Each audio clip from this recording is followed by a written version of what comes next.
Assalamualaikum warahmatullahi wabarakatuh. Bagaimana kabarnya anak-anak? Semoga anak-anak tetap dalam keadaan sehat dan selalu dalam lindungan Allah Subhanahu wa Ta'ala. Berjumpa lagi dengan materi keislaman kita hari ini, yaitu sirah. Hari ini Ustazah akan bercerita tentang kisah Nabi Ismail. Anak-anak, silahkan duduk yang rapi dan mendengarkan Ustazah dengan baik. Disimak cerita Ustazah ya. Selamat mendengarkan. Kisah Nabi Ismail alaihi salam.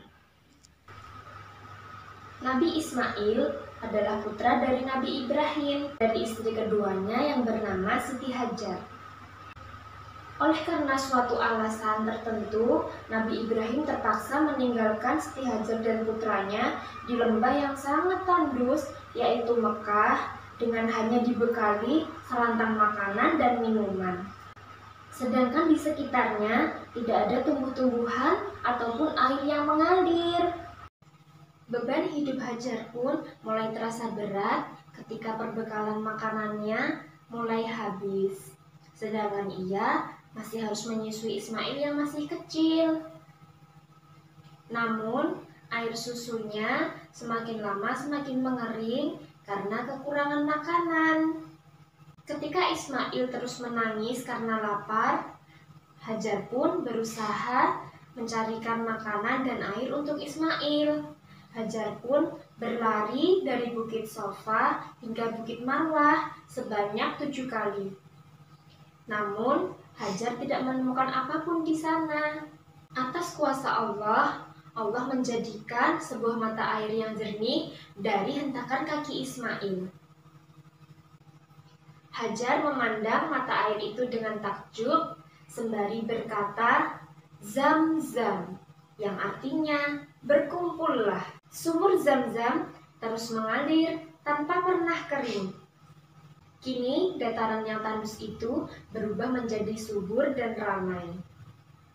Ketika Ismail tumbuh remaja, Nabi Ibrahim bermimpi bahwa Allah memerintahkannya untuk menyembelih Ismail sebagai bentuk ketaatannya kepada Allah.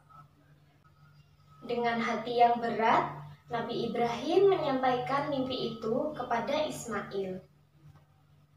Ismail yang sholih tanpa ragu mengatakan kepada ayahnya bahwa ia siap untuk dikorbankan. Sedangkan Hajar ikhlas menyerahkan Ismail kepada Allah Subhanahu wa Ta'ala sebagai bentuk ketaatannya kepada Allah. Ketika mereka hendak melaksanakan perintah itu, iblis pun berusaha untuk menggoyahkan iman mereka. Namun, usaha iblis pun sia-sia. Dengan mata terpejam, Nabi Ibrahim mulai menyembelih Ismail. Namun Allah menyelamatkan Ismail dengan menggantinya dengan seekor domba yang sangat gemuk. Sejak saat itulah awal bermulanya ibadah berkurban yang dilaksanakan umat Islam setiap hari raya Idul Adha. Nah, itu tadi anak-anak, kisah dari Nabi Ismail alaihi salam. Bagaimana anak-anak? Seru kan ceritanya? Ustazah harap anak-anak nanti juga bisa menceritakan kembali kisah Nabi Ismail alaihi salam. Baik anak-anak, cukup sekian dari Ustazah. Ustazah akhiri, wassalamualaikum warahmatullahi wabarakatuh.